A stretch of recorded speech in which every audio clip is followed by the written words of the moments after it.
2020. The Imposter. They fell for a man who was a complete mystery. I have a guy that you should meet.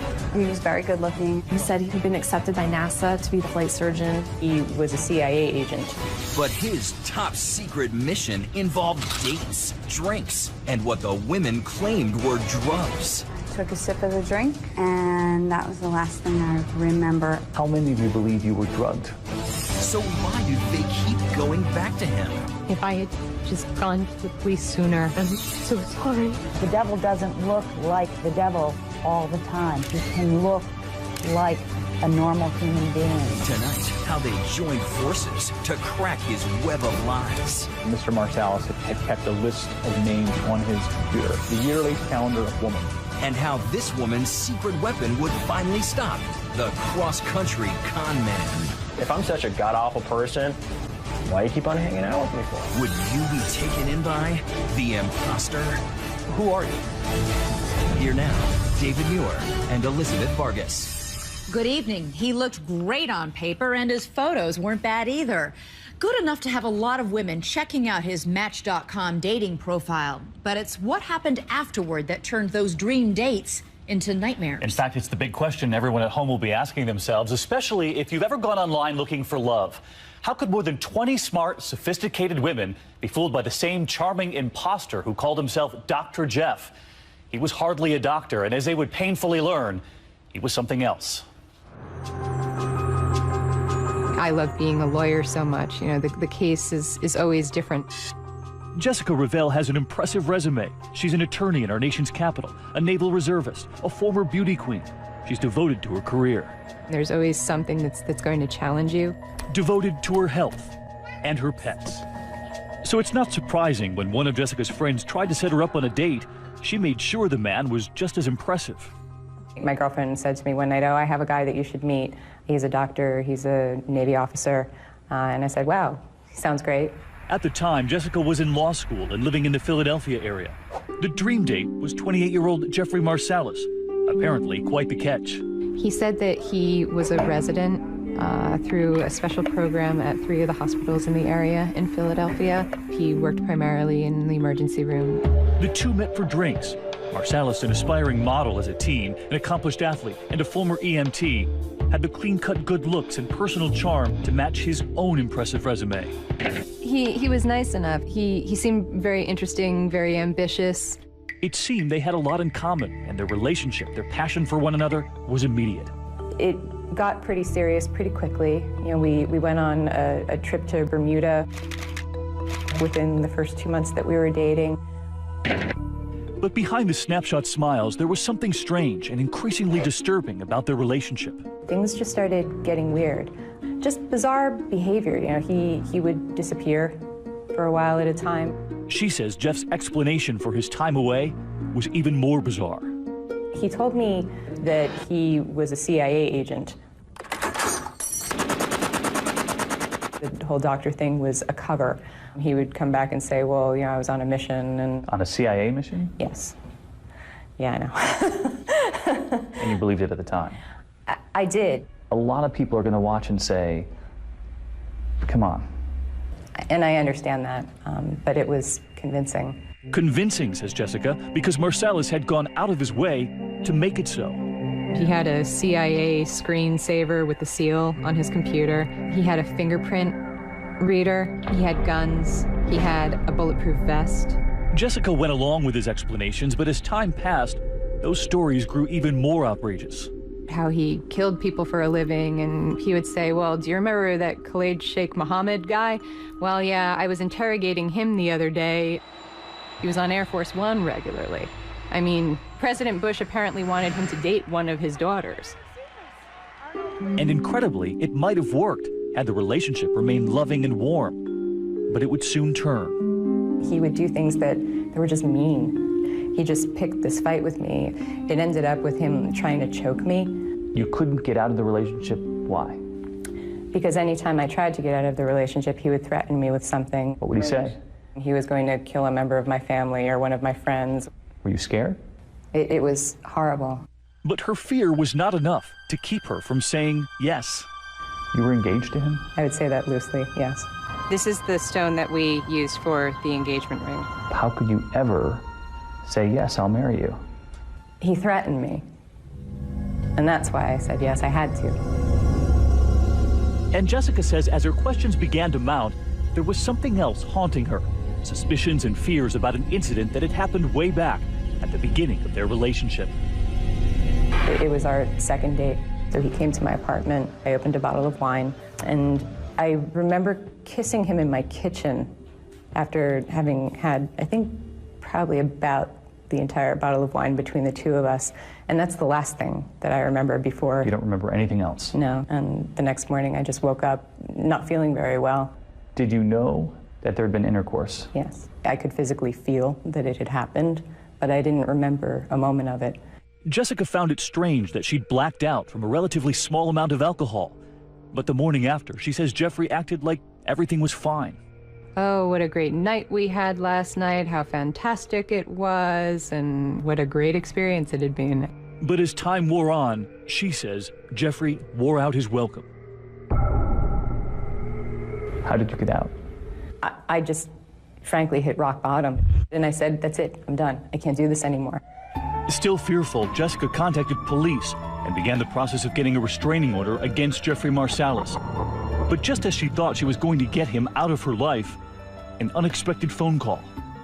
I got a phone call saying you might want to call the Philadelphia Special Victims Unit. I think they need to talk to you. It turned out plenty of other women had their own strange stories about Jeffrey Marsalis, and they'd begun sharing those stories with police. How many of you believe you were drugged?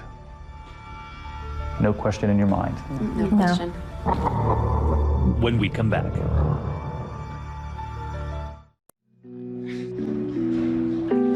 In 2004, these three women signed up for the popular online dating service Match.com. And as they described the horror story that followed, ABC News agreed to change their names and disguise them with wigs and makeup. Donna, at the time a 37-year-old with a job in marketing, had grown tired of the bar scene. Rachel, just 23, had just begun a graduate program in counseling. She didn't know many people in town. I was new to Philadelphia at the time. I had just moved there 6 months prior. And Natalie, a 28-year-old scientific researcher who was just getting over a failed marriage. It was my New Year's resolution to finally get out and date again after about a year. Eventually, all three of these women came across the profile of a handsome and confident young man who called himself Dr. Jeff. You've all seen this? Yes. It turns out that Jeffrey Marsalis, who'd been telling Jessica Revelle that he was out of town on CIA missions, was really on a mission of a different sort, to meet women online. Many of them. What made you think this was a guy you wanted to date? I think his profile was different than other profiles. He did have a lot of photographs. Some doctor pictures, I think vacation pictures, things like that, a lot of them. After communicating through email and by phone, the women agreed to a date. From there, events proceed with striking similarity. And you meet him, and what do you think? I thought he was attractive. You know, he was well-groomed. He was very good-looking and very tall and put together. We walked over to a bar, got in, sat down, and just continued having a nice conversation over a drink. Marsalis comes across as affable and ambitious. Curiously, he makes a point of showing his dates his medical IDs. Did you think this guy's trying to impress me? Yeah, I mean, normally you don't pull out your IDs. And as if being a doctor wasn't impressive enough, he said he had been accepted by NASA to be the flight surgeon. 2, 1, 0, and liftoff. Roger roll, Endeavour. At some point would be going on a mission in the future. So you thought he worked for NASA? That didn't seem weird. No, because he had the language, the way he presented it, it was so believable. But before long, things would turn hazy. The last thing I remember is walking down the street after leaving a bar and complaining that I couldn't walk. Walking out of a bar and walking down the sidewalk, and that's the last thing I remember. Donna recalls going back to Marsalis' apartment for another drink. I took a sip of the drink, and that was the last thing I remember. And just like Jessica had years before, these three women say they awoke the next morning feeling terribly sick, scared, and confused. And you were in his bed? I was in his bed, but I just didn't know where I was. And you had no clothes on? Correct. I do recall waking up in his bed, naked, and I am not somebody that goes home with somebody and has sex on the first date. Rachel claims to have a vague but terrifying recollection of what happened during the night. I could feel someone on me. I knew he was trying to have intercourse with me, and then I said stop, and I said no, and I couldn't move my body.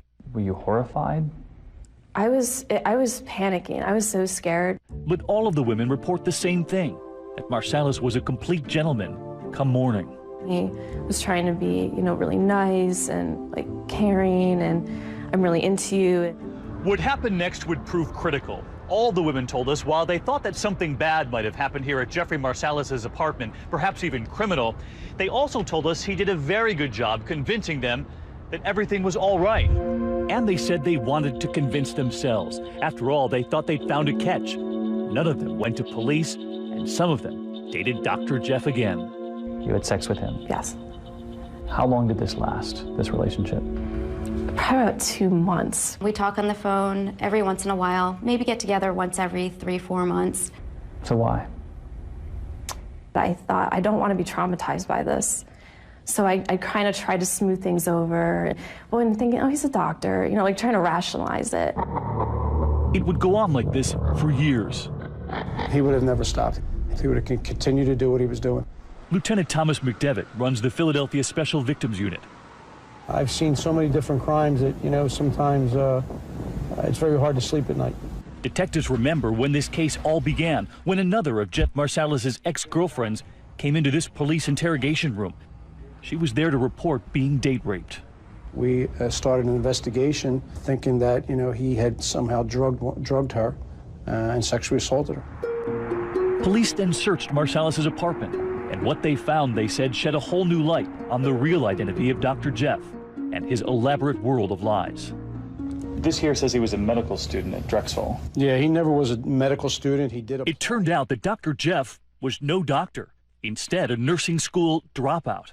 He never worked at that hospital? Never worked there, but he would go in there with the outfit on and sometimes wave to the security and walk people in. Police found the gun, the bulletproof vest, the fake top-secret documents that they say Marsalis had used to buttress his CIA story with Jessica Ravel. I mean, here you got him with a flight jacket, and even here he had it classified for your eyes only, like a proposal for terrorism. Total fake. Total fake.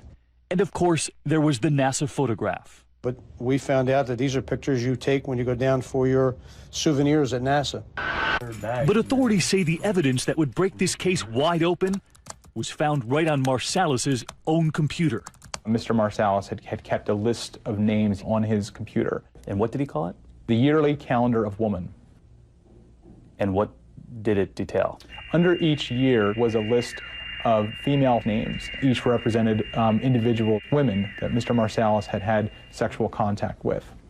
Police would eventually contact almost everyone on that yearly Calendar of Woman. Several said nothing had happened, but many others said the muddy memories they had about Dr. Jeff started coming into focus.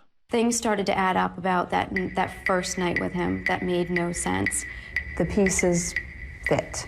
So there's no question in your mind that there's truth to this? There's absolutely no question in my mind. He is the worst rapist that we've had in the city of Philadelphia, number-wise. After Jessica Ravel spoke with detectives, she believed she'd been raped by Marsalis and was overcome with guilt. If I had just gone to the police sooner, maybe I could have saved this from having happened to even one of them. And I'm so sorry. It was not your fault. It's not your fault. It was his fault. And I know that, but it doesn't help me sleep at night to know that. But many of these women said they did sleep better when they learned that Marsalis had been arrested and charged with rape. He was quiet, seemed shocked that he was being arrested, and he never gave us any problem. But Marsalis wasn't locked up for long, and in a move that would later prove critical in this case, Marsalis posted bail and went to Sun Valley, Idaho. Meanwhile, back in Philadelphia, prosecutor Joe Kahn was building his case. One of the things that we relied on was the overwhelming similarities that victims who did not know each other all relayed very, very similar experiences. But as the trial moved forward, inside that courtroom, the women said it became clear that Dr. Jeff was still operating. And he had this smile on his face, this horribly smug smile on his face. And I immediately got up and ran as fast as I could to the ladies' room and lost it.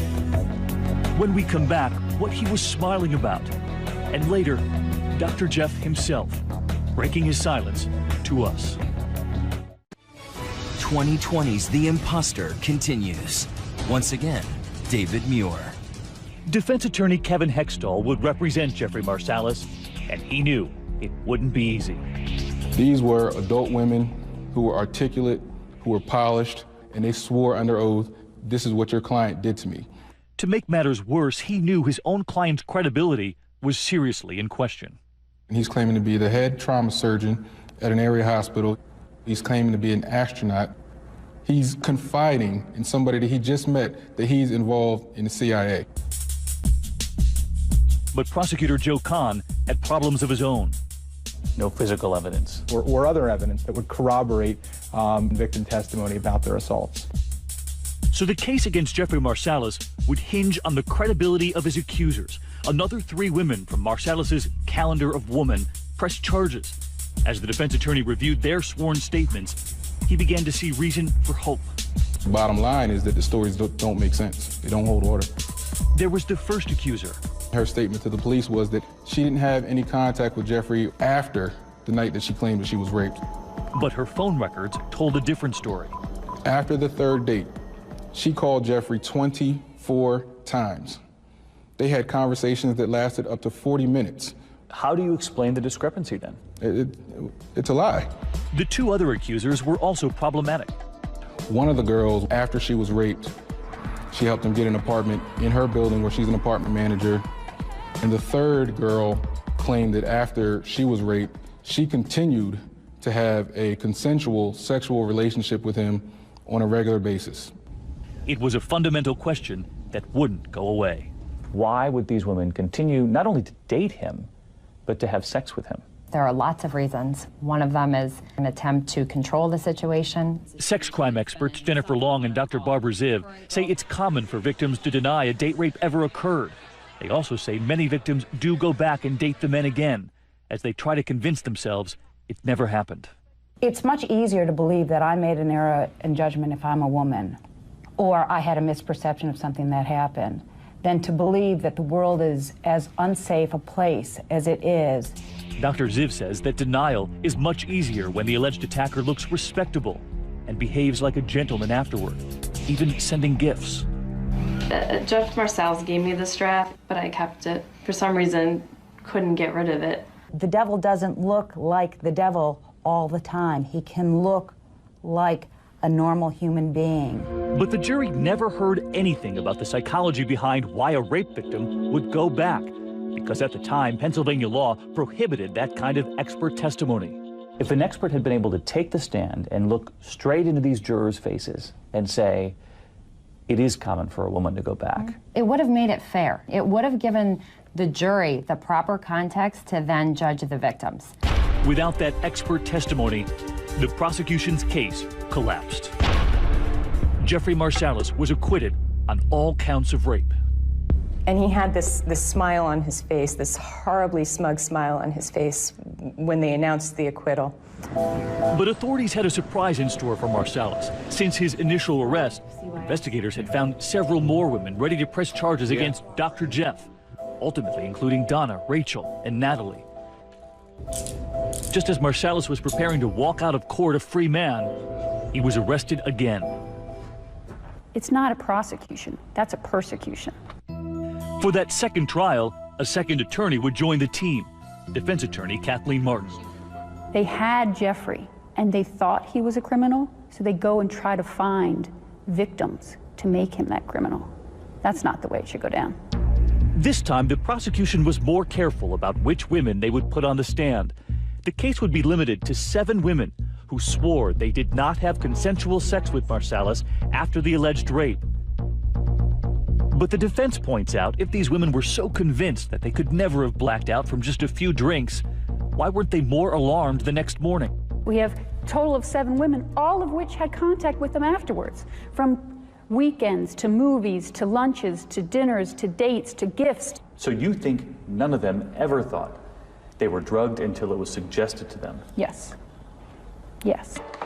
That would be the essence of Marsalis' defense, that the sex was all consensual, and this idea of being drugged and date raped never occurred to these women until investigators came calling, looking for victims.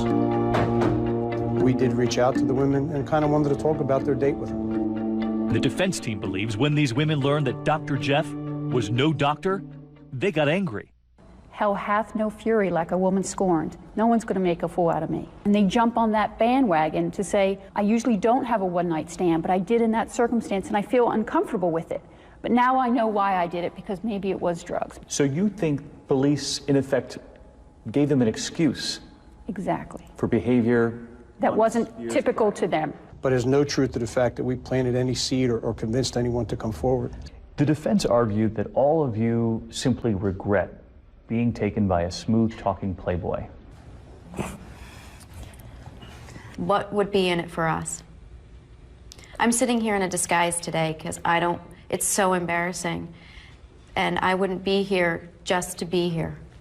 But despite their willingness to go public with something so personal, once again the jury found the accusers hard to believe. After deliberating for 5 contentious days, the jury acquits Marsalis of all rape charges. This is a 100% victory. The jury verdict showed that they rejected the Commonwealth's theory in total. Marsalis was found guilty on 2 lesser counts of sexual assault. It offered little solace for his accusers. I was crushed because I was hoping for more from the jury. 24 people in Philadelphia had an opportunity to listen to all the evidence, all agreed that Jeffrey's not a rapist. Maybe a jerk, but not a rapist. Not a rapist. Not a rapist. But there was still one woman a jury hadn't heard from. She says there was no way she could ever have consented to sex with Jeffrey Marsalis. And she says she told him the reason why. He kept looking at me. I said, I'm wondering how I'm going to tell you I'm a lesbian. In the summer of 2005, after Jeffrey Marsalis was charged with multiple rapes in Philadelphia, he came here to Sun Valley, Idaho. He posted bond, came up here, and supposedly just to kind of get away from the Philadelphia scene. Sun Valley was a familiar sanctuary for Marsalis. Since childhood, his family had owned property here. Marsalis moved into this apartment, and despite being an accused rapist facing trial back in Philadelphia, he landed a job working security at an employee's dorm at the Sun Valley Resort. He was a security guard. He had all the keys to the rooms, and that's when I met him. This woman arrived in town a few months later. She asked us that we call her Jody and put her in disguise. 21 years old at the time, she'd moved here to be closer to her sister, who worked at the resort. Jody got a job here too, and her sister soon introduced her to Jeffrey Marsalis. What was your first impression of him? He came off as being very full of himself.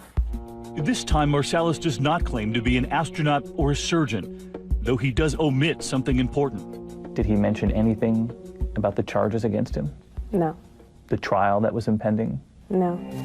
Having just moved here, Jody hasn't been out in the town, and she says when the two of them talked about going out that Saturday night, she thought, sure. We kind of just made casual plans to go get a drink.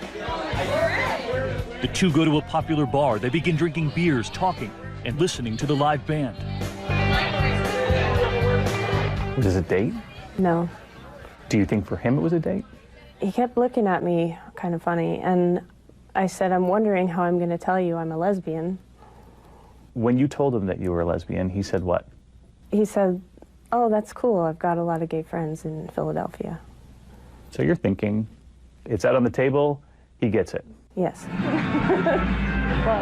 They were obviously hanging out together, but they didn't appear as a couple. The drinking continues, and Jeff buys Jody a shot called a kamikaze. And when I looked in the bottom of the glass, there was some granular substance in it. I've made thousands of kamikazes, and none of them have a granular substance. Shortly thereafter, Jody steps outside for a cigarette. Do you remember anything else about the night? No. What was the next memory you had? Waking up the next morning on a bare mattress and asking him where the bathroom was because I was going to throw up. That morning, Jody says she could feel it, that the two of them had had sex, and that some of her clothing was on backwards. The whole time I was thinking, what happened, you know? Because I wouldn't have let this happen. And how did he act? He acted like nothing happened. He threw his arm around me and said, "My little gay buddy, we'll have to hang out again." And then he walked me back to my dorm room. After telling her sister and then her mother what happened, Jody does what none of the Philadelphia women did. She calls police that day and goes to the hospital for a rape kit. It would later prove there had been sex. Back in Philadelphia, the prosecutor already building his case against Marsalis couldn't believe what he was about to hear. They'd arrested him for raping a woman in Idaho. On the other side of the country. Less than 2 weeks before his rape trial. What does it tell you? Tells me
That sexual offenders have a predilection to continue to offend. You know, it's exciting for them, actually, sometimes, to be threatened with being caught. But Jodi must silently wait for years for the Philadelphia trials to conclude. 2 trials in which Marsalis is acquitted on all rape charges. In both of these trials in Philadelphia, did either of these juries have any idea that Jeffrey Marsalis had been arrested on the other side of the country for rape? No idea. We were not allowed to present that evidence. The law doesn't allow for it. And for the women who came forward in Philadelphia, the Idaho trial for them is one more chance at justice. Are you looking forward to the 3rd trial? With anticipation. Yes. Yes. Hopefully he'll be found guilty of everything this time. Hear ye, hear ye, hear ye. The district court... As the case begins, the Idaho prosecutor, Jim Thomas, likes his chances, even though he's not allowed to bring up anything from Philadelphia. Ladies and gentlemen, the defendant is accused of having sexual intercourse with a female who was unconscious due to an intoxicating substance. That is not consensual sex. It's rape. Jodi is about to testify. It's a huge, huge deal, I know, to testify because you're putting yourself out there. I knew that I needed to do it. Do you recall having any kind of discussion with the defendant about having any type of sexual contact? No. While you were out at the bar, were you flirtatious with him? No. The most emotional moment comes when Jodi's sister takes the stand. The sister who introduced Jodi to Jeffrey Marsalis. I know this is hard for you, but can you tell us why you wanted to introduce him to your sister? He seemed very trustworthy. It's hard to see her go through the emotions, too. She already feels guilty for introducing us. But the defense team is ready to dig in. Clear that they make arrangements to go out. As for Jodi's claim she'd been drugged, date raped, Marsalis' attorney turned to the prosecution's own toxicology expert, who admitted there were no tests that proved it. The police really wanted this case to be about a date rape drug. But let's once and for all, right now, take that situation, that possibility off the table. And then there was the amount of alcohol. The defense team said Jodi willingly drank beer after beer, and the receipt showed 20 beers between the 2 of them. Marsalis' attorney asked the jurors to consider whether it was possible that Jodi was so drunk she didn't remember wanting to have sex. Just because you can't remember doesn't mean that you were doing something against your will or non-consensually. What it means is you can't remember it. Perhaps you could have been so drunk that you don't remember having sex, but that you went along with it. No, I don't believe I was conscious. And Jodi had an eyewitness to back up her story. Prosecutors called the taxi driver who took Marsalis and Jodi back to his apartment. Were you able to observe the defendant escorting the female towards the condominium complex? Yes. How were they moving along? He had her up under her arm, and he was half dragging her. Her toes were pointed backward. Her right leg toe was pointed backward as he was walking her because it was dragging. That's what I believe Dieter Hammond brought to the table, was to show that the victim was so intoxicated that there's no way that she could have had consensual sex with Marsalis.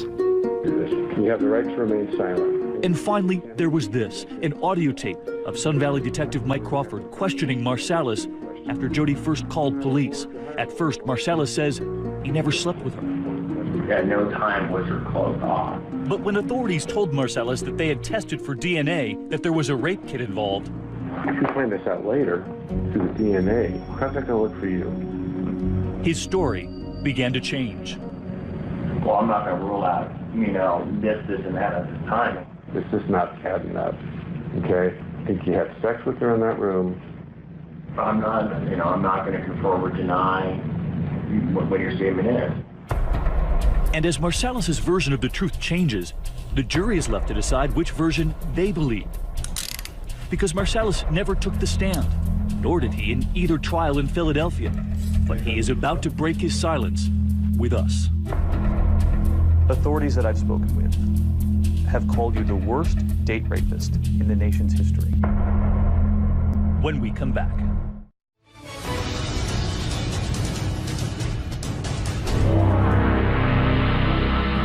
Hi, I'm Jeffrey Marsalis. Since his first arrest 3.5 years ago, as more than a dozen women accused him of rape, Jeffrey Marsalis has never testified in court. He's never spoken publicly. Until now. Did you date rape any of these women? Let me make something very, very clear to you.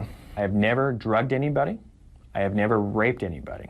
I've never forced myself on anybody, ever. Authorities that I've spoken with have called you the worst date rapist in the nation's history. I just shake my head in disbelief. I'm like, you gotta be kidding me. Who are you? I'm the guy that the girls kept on hanging out with, and that's the guy with a great personality. That's who I am. At various times, you told women that you were a surgeon. Are you? You know, based on legal advice, I can't. There's certain areas that I just can't touch, and that's one of them. Well, you can tell me whether you're a surgeon or not. Still, based on legal advice, I can't. Are you an astronaut? Once again, that's an area that I can't touch. Did you lie in any way on your resume on Match.com? I'd have to say that there were some discrepancies in my profile. About 90% of these profiles and getting to know these people were multiple lies in their profile as well. Matching the scope of yours? There was a couple matching the scope of mine. But, you know, let's get over the profile. And eventually we're going to see me is who I am, the person who I am inside, the caring, the loving, the nurturing, the easygoing, the great guy. Marsalis points to what he calls the inconsistencies and credibility issues with his accusers from Philadelphia. Jessica Revell, that girlfriend he was engaged to, initially told authorities in this statement she'd never been raped. He says she, like many of the women, were upset and wanted attention and revenge for his lies. Jessica Revell changed her story many times. So when she tells us that she believes that she was date raped, you say? I have to almost laugh at that. It's a clear example of the depths of that she'll go, just still try to demean me, still try to bash me. And Marsalis says it just doesn't make sense to believe he raped Natalie, Rachel, and many of the other accusers, since they willingly continued a sexual relationship with him for months. The truth is simple. We had a great time, had consensual sex numerous times with one another. If I'm such a god-awful person, why do you keep on hanging out with me for? And when we asked about Donna, for her, I can't recall. Were there that many women that you can't remember? No, absolutely not. It's just, I can't recall. When you look at the sheer number of women who've come forward with similar stories, can you see why the public would look at that and might have a hard time believing that there might not be at least an ounce of truth there? I think the public needs to know how it started, how they were interrogated.